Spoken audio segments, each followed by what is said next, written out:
Stories. चूहिया का विवाह। यमुना नदी के किनारे जंगल के आश्रम में एक ऋषि अपनी पत्नी मानसी के साथ रहते थे। उनके कोई बाल बच्चे नहीं थे। वो सभी जीव और पशु से प्यार करते थे। एक दिन वो एक पेड़ के नीचे भगवान की तपस्या में लीन थे।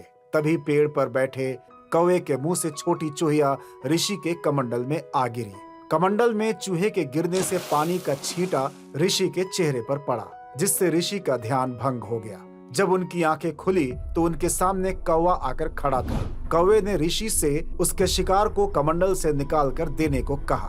हे ऋषि मुनि, आप अपने कमंडल से मेरा आहार मुझे निकाल कर दें। ऋषि एक नजर कमंडल में पड़े चूहिया को देखता है, जो ऋषि के आगे हाथ जोड़ अपने जान की भीख मांग रही है।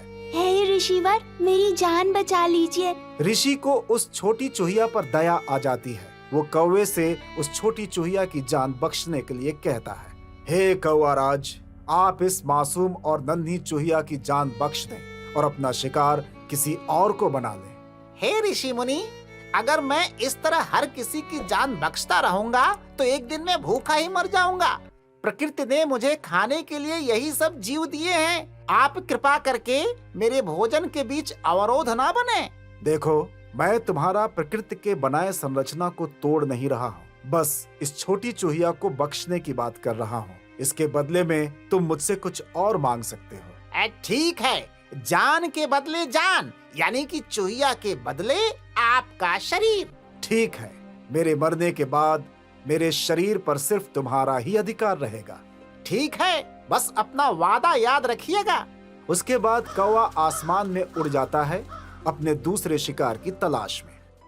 आपका एहसान मैं जिंदगी भर नहीं भूलूंगी। आपने मुझ जैसी छोटी चूहिया के लिए अपनी जान का सौदा कर लिया। जान का क्या है, एक न एक दिन तो नष्ट हो ही जाना है। अगर किसी के बचाने में काम आ जाए तो जीवन सफल हो जाता है। तुम्हें बचाकर मुझे अपने जीवन से मुक्ति मिल जाएगी। ऋषि मुनि कमंडल से उसे बाहर निकालते हैं और अपने साथ लेकर घर की तरफ रवाना होते हैं। ऋषि अपने साथ छोटी चूहिया को लेकर घर आते हैं। उस छोटी चूहिया को देखकर ऋषि की पत्नी कौतूहल नजरों से उसे देखती है। अरे, आप इस छोटी मासूम चूहिया को लेकर घर आ गए? कौवा इसे खाने वाला था, लेकिन भगवान इसे हमारे घर का सदस्य बनाना चाहते हैं, इसीलिए मैं इसे लेकर आ गया। शायद ये हमारे बच्चे की कमी को दूर कर सके। मानसी भी उसे अपने गोद में उठा लेती है। कितनी सुंदर है, काश तू मेरी बेटी होती। ऋषि भी उस चूहिया को प्यार से देखता है। इसमें कौन सी बड़ी बात है, अभी इसको लड़की में बदल देता हूँ।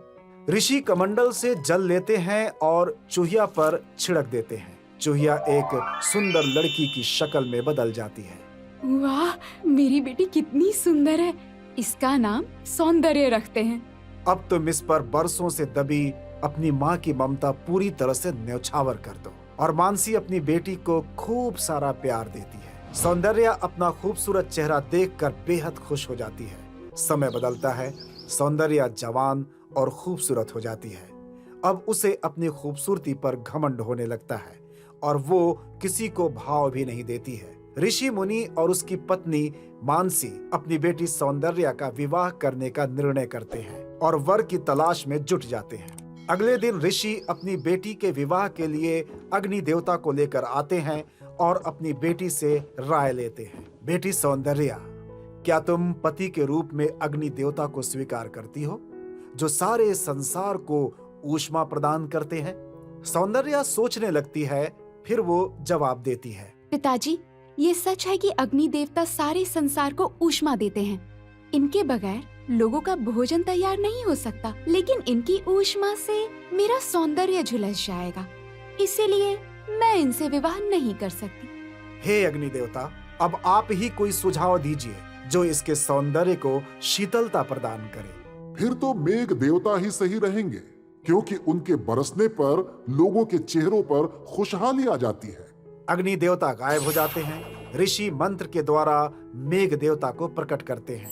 मेघ देवता प्रकट होते हैं और चारों तरफ बारिश होने लगती है। बेटी, अब तुम्हारे चेहरे पर मुस्कान लाने वाले मेघ देवता आ गए हैं। अब तुम इनके गले में वरमाला डालकर इनको पति के रूप में स्वीकार कर लो। पिताजी, माना कि मेघ देवता के बारिश से चारों ओर हरियाली आ जाती है, खेतों को सींचने और पीने के लिए प्रचुर मात्रा में पानी प्राप्त होता है, जिसकी वजह से लोगों के चेहरे पर खुशहाली आ जाती है। लेकिन इससे मेरा क्या फायदा? मेरी सुंदरता तो हमेशा भीगी भीगी और गीली गीली ही रह जाएगी। मुझे ऐसा पति चाहिए जो मेरे चेहरे को चमका कर रखे। मैं इन्हें पति के रूप में स्वीकार नहीं कर सकती। क्षमा करें मेघ देवता, मेरी बेटी को आप पसंद नहीं हैं। आप ही किसी वर के लिए सुझाव दीजिए जो मेरी बेटी के चेहरे को चमका कर रखे। ऋषिराज, फिर तो आपकी बेटी के लिए सूर्य देवता ही सही रहेंगे। अब आप मुझे जाने की आज्ञा दीजिए।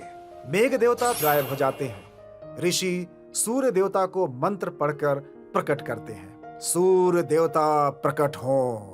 सूर्य देवता वहां पर प्रकट हो जाते हैं। बेटी, सूर्य देवता आ चुके हैं। मुझे नहीं लगता है कि इनसे कोई बड़ा होगा जो दुनिया को इनसे बेहतर चमका सके, इसीलिए इनसे बेहतर तुम्हें कोई उपयुक्त वर नहीं मिलेगा।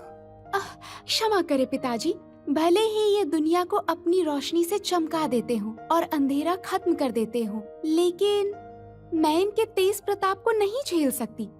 इनके तेज से मेरा चेहरा काला पड़ जाएगा, इसीलिए मैं इन्हें पति के रूप में स्वीकार नहीं कर पाऊंगी। क्षमा करें सूर्य देवता, मेरी बेटी को आप पसंद नहीं हैं और मैं अपनी बेटी के इच्छा के खिलाफ नहीं जा सकता। आप ही कोई बेहतर सुझाव दें जो मेरी बेटी के विवाह के लिए सही हो। मेरे तेज को एक ही है जो छिपा देते हैं, और वो है बादल। जब बादल मुझे ढक लेता है तो पृथ्वी पर अंधेरा छा जाता है। लोग गर्मी की जलन से ठंडक महसूस करते हैं। आप बादल से पूछ कर देखिए, मुझे चलने की आज्ञा दीजिए। सूर्य देवता गायब हो जाते हैं। ऋषि मुनि बादल देवता को प्रकट करते हैं। बादल देवता प्रकट होते हैं। आसपास के वातावरण में अंधेरा छाने लगता है। बादल देवता सामने आते हैं। उनके आते ही सौंदर्या अंधेरे से डर जाती है। क्या हुआ बेटी? पिताजी, बादल आसमान में कभी कभी हो तो अच्छे लगते हैं, लेकिन मैं इनसे विवाह नहीं कर सकती। अगर मैं इनसे विवाह करूंगी तो मुझे हमेशा काले बादलों के बीच अंधेरे में रहना होगा। फिर मेरी इस सौंदर्य का क्या अर्थ रहा? ऋषि मुनि थोड़ी देर सोचकर बादल देवता से कहते हैं, क्षमा करें बादल देवता, आप मेरी बेटी को पसंद नहीं आए। मुझे उसकी इच्छा के अनुसार वो वर चाहिए जो हमेशा उसे खुश रखे और ताकतवर भी हो। अब आप ही कोई बेहतर सुझाव दीजिए। यह सत्य है कि मैं सूर्य के तेज को भी रोक सकता हूं, लेकिन एक ऐसा भी है जो मुझे मेरी इच्छा के विरुद्ध कभी भी कहीं भी पहुंचा सकता है, और वो है हवा। आप उनसे बात कीजिए। ये कहकर बादल देवता गायब हो जाते हैं। ऋषि मुनि हवा देवता को प्रकट होने के लिए कहते हैं। हवा देवता प्रकट होते हैं। धीरे धीरे हवा चलने लगती है। सौंदर्या को अच्छा लगता है।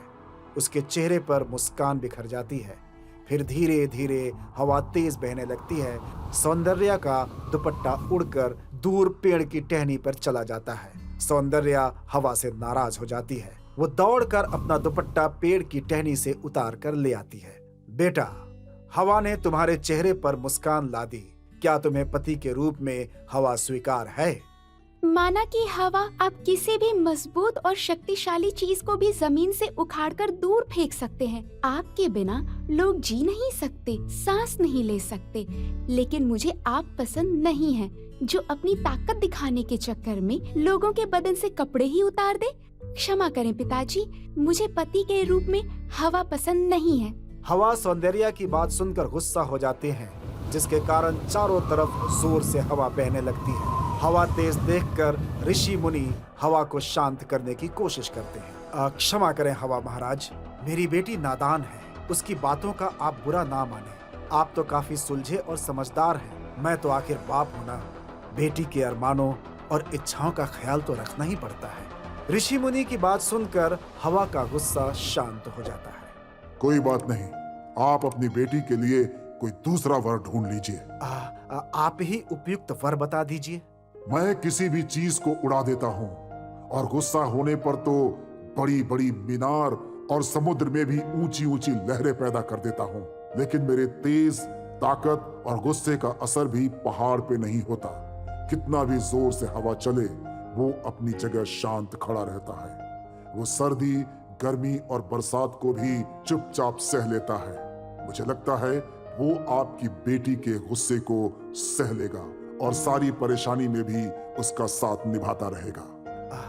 ठीक है हवा महाराज। फिर हवा महाराज गायब हो जाते हैं। ऋषि मुनि अपनी बेटी को पहाड़ के पास चलने के लिए कहते हैं। चलो बेटी, पर्वत महाराज के पास चलते हैं। उससे बड़ा शक्तिशाली पति इस दुनिया में कोई दूसरा नहीं मिलेगा। सौंदर्या और ऋषि मुनि पहाड़ के पास चले जाते हैं। ऋषि मुनि और सौंदर्या दोनों पहाड़ के पास पहुंचते हैं। सौंदर्या पहाड़ के पास चलते चलते थक जाती है। बेटी, ये है तुम्हारे होने वाले ताकतवर पति पहाड़, भारी विशालकाय और ताकतवर। इनके गले में वरमाला डालकर इन्हें अपना पति स्वीकार कर लो। सौंदर्या हांफते हांफते जवाब देती है। पिताजी, इसके साथ तो मैं कहीं जा भी नहीं सकती। ऊपर से ये तो कठोर से भी कठोर है। इसके अंदर तो कोई भाव ही नहीं है। इसके साथ जिंदगी काटना बहुत ही कठिन है। मैं इनसे विवाह नहीं कर सकती। क्षमा चाहता हूँ पहाड़ जी। मुझे लगा कि मेरी बेटी शायद आपको पसंद करेगी, लेकिन आप इसे पसंद नहीं आए। आपसे भी बड़ा कोई ताकतवर है क्या जिससे मैं अपनी बेटी की शादी करा सकूं? तभी पहाड़ अपने ऊपर उगे हुए पेड़ को दिखाता है।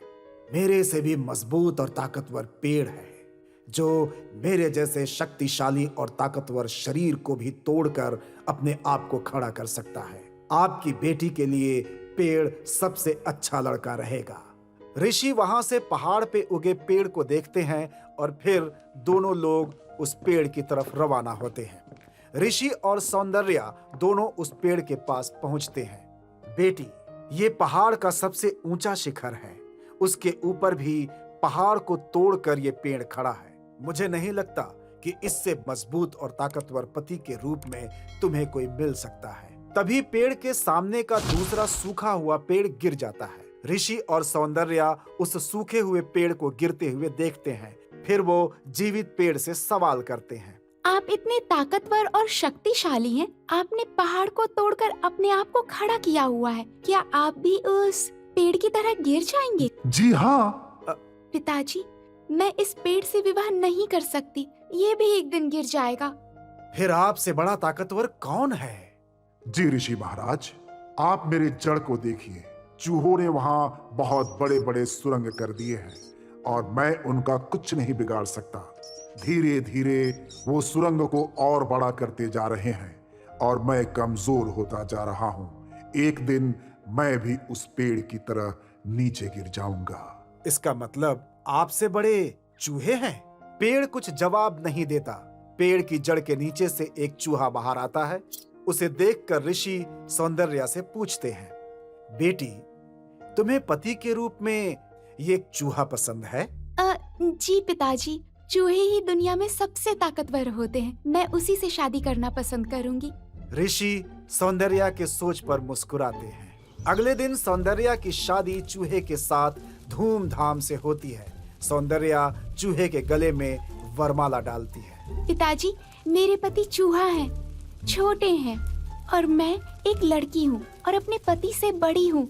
इसीलिए मैं अपने पति के साथ सुखपूर्वक जीवन नहीं जी सकती। इसीलिए मैं भी चूहिया बनना चाहती हूँ और अपने पति के आकार के अनुसार ही छोटी होना चाहती हूँ।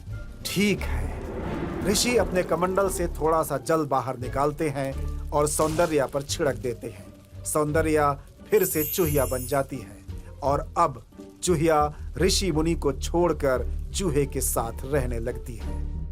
आपने देखा ना, ऋषि मुनि ने चूहिया को सुंदर लड़की बनाकर अपनी बेटी की तरह पाल पोसकर बड़ा किया था।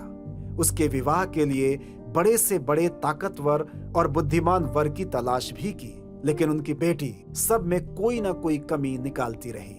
अंत में उसने विवाह अपने स्वभाव के अनुरूप चूहे से ही किया। उसमें उसे कोई भी कमी नजर नहीं आई। मॉरल, जो जैसा है वो वैसा ही रहता है। किसी का स्वभाव कभी भी नहीं बदलता। आपको हमारी कहानी कैसी लगी? पसंद आई हो तो लाइक शेयर जरूर कीजिएगा। और आगे किस तरह की स्टोरी देखना चाहेंगे हमें कमेंट करके जरूर बताइएगा। और हाँ, जिन्होंने अब तक हमारे चैनल को सब्सक्राइब नहीं किया है वो जल्दी से सब्सक्राइब कर लें। बेल आइकन दबाना न भूलें